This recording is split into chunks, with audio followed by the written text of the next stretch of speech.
ବାଲ୍ମୀକି ରାମାୟଣ ଅନୁସାରେ ପ୍ରଭୁ ଶ୍ରୀରାମ 14 ବର୍ଷ ପର୍ଯ୍ୟନ୍ତ ବନବାସ ଯାଇଥିଲେ। ଏହି ସମୟରେ ଅର୍ଦ୍ଧାଙ୍ଗିନୀ ଭାବରେ ମାତା ସୀତା ପ୍ରଭୁ ଶ୍ରୀରାମଙ୍କ ସହିତ ଯାଇଥିଲେ ଏବଂ ଏହି ସହିତ ଲକ୍ଷ୍ମଣ ମଧ୍ୟ ମାତା ସୀତା ଓ ପ୍ରଭୁ ଶ୍ରୀରାମଙ୍କ ସହିତ ବନବାସ ଯିବା ପାଇଁ ସ୍ଥିର କରିଥିଲେ। ତେଣୁ ସମସ୍ତେ ରାଜପଟକୁ ତ୍ୟାଗ କରି ତପସ୍ୟାଙ୍କ ବେଶରେ ବନଗମନ କରିଥିଲେ। ଏହାପରେ ଯାଇ ସେମାନେ ଚିତ୍ରକୂଟ ପର୍ବତରେ ରାମବନ ପହଞ୍ଚିଥିଲା ଏବଂ ଏହି ଚିତ୍ରକୂଟ ପର୍ବତରେ ଭରତ ନିଜ ସେନାକୁ ଧରି ବଡ଼ ଭାଇ ଶ୍ରୀରାମଙ୍କୁ ଫେରାଇ ନେବା ପାଇଁ ଅନୁରୋଧ କରିବା ପାଇଁ ପହଞ୍ଚିଥିଲା ଏବଂ ଏହି ଚିତ୍ରକୂଟ ପର୍ବତରୁ ଭରତ ପ୍ରଭୁ ଶ୍ରୀରାମଙ୍କ ପାଦୁକା ନେଇ ରାଜକାର୍ଯ୍ୟ ପାଳନ କରିଥିଲେ।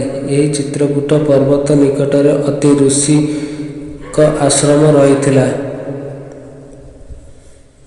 ଏହି ଆଶ୍ରମରେ ଅତି ମୁନି ଏବଂ ତାଙ୍କ ପତ୍ନୀ ଅନୁସୟା ବାସ କରୁଥିଲେ। ଅତି ମୁନିଙ୍କର ଆଶ୍ରମର କିଛି ଦୂରରେ ପ୍ରଭୁ ରାମଚନ୍ଦ୍ର ମା ସୀତା ଓ ସାନ ଭାଇ ଲକ୍ଷ୍ମଣଙ୍କ ସହିତ ଆଶ୍ରମ କରି ରହିଥିଲା। ଏହି ଆଶ୍ରମରେ ଋଷି ମାତା ଅନୁସୟା ମା ସୀତାଙ୍କୁ ପ୍ରତିଦିନ କିଛି କିଛି ଧର୍ମ ଜ୍ଞାନ ଦେଉଥିଲେ। ସୀତା ଅନୁସୟାକୁ ସତୀତ୍ୱର ସର୍ବୋଚ୍ଚ ସ୍ଥାନରେ ରଖାଯାଇଥାଏ। ସୀତା ଅନୁସୟା ଭଗବାନ ଦକ୍ଷତର ଚନ୍ଦ୍ରଦେବ ଏବଂ ଦୁର୍ବାସ ମୁନିଙ୍କ ମାତା ଥିଲା। ମାତା ଅନୁସୟା ଶ୍ରୀରାମଙ୍କ ଲକ୍ଷ୍ମଣ ଏବଂ ମାତା ସୀତାଙ୍କର ଅତିଥ୍ୟ ସତ୍କାର କରିଥିଲେ ଏବଂ ମାତା ସୀତାଙ୍କୁ ସ୍ୱାମୀ ଧର୍ମର ପାଳନ କରିବାକୁ ଶିକ୍ଷା ଦେଇଥିଲେ। ଏହାପରେ ମାତା ଅନୁସୟା ସୀତାକୁ ଗୋଟିଏ ଦିବ୍ୟ ଶାଢ଼ୀ ପ୍ରଦାନ କରିଥିଲେ। ମାନ୍ୟତା ଅନୁସାରେ ମାତା ଅନୁସୟାଙ୍କୁ ଏହି ଦିବ୍ୟ ଶାଢ଼ୀ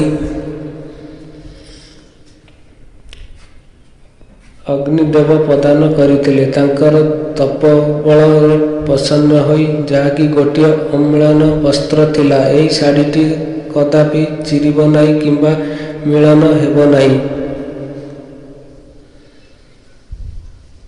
ଏବଂ ଏହି ଶାଢ଼ୀର ଅଗ୍ନିଦେବଙ୍କ ତେଜ ବିଦ୍ୟମାନ ଥିଲେ ଏବଂ ମାତା ଅନୁସୟାଙ୍କ ଦ୍ୱାରା ଦିଆଯାଇଥିବା ଶାଢ଼ୀ ଉପହାର ଭାବରେ ମା ସୀତା ବନବାସ ସମୟରେ ପରିଧାନ କରିଥିଲେ। ଆପଣମାନେ ଆମ ସହ ଯୋଡ଼ି ରହିବା ପାଇଁ ଆମ ଚ୍ୟାନେଲକୁ ସବସ୍କ୍ରାଇବ୍